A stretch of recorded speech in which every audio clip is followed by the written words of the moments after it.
In today's video, I'm going to teach you how to embed a Google Sheet in Notion. We'll start inside your browser. Head to notion.com and sign in so you can add content to your workspace. On the home page, choose Log In.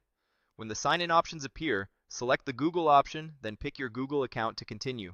Once you're in, navigate to the Notion page where you want the sheet to live. Open that page so you're looking at its content area and the title at the top.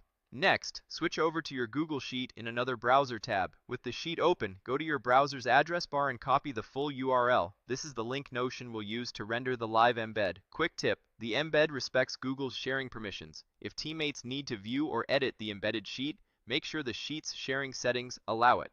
Otherwise, they'll see a permissions message. You don't have to change anything now, but it's helpful to know what controls visibility later. Move back to your Notion page. Click once in the blank space just under the page title to create a new block. Now type @embed.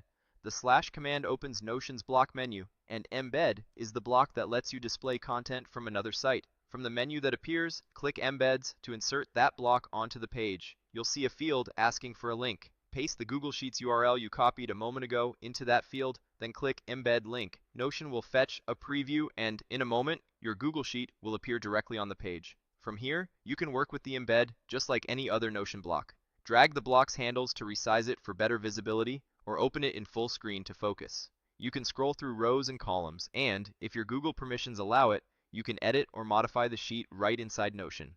Any edits you make here are saved back to the original Google Sheet, so everything stays in sync. If the embed looks too small or cramped, try widening the page or switching your Notion page to a full-width layout for more space. And if the content doesn't load, double-check that you pasted the correct URL from the Active Sheet tab. That's it. You signed into Notion, opened your page, grabbed the Google Sheets URL, used the embed command, pasted the link, and confirmed the embed. You now have a live Google Sheet neatly integrated into your Notion workflow.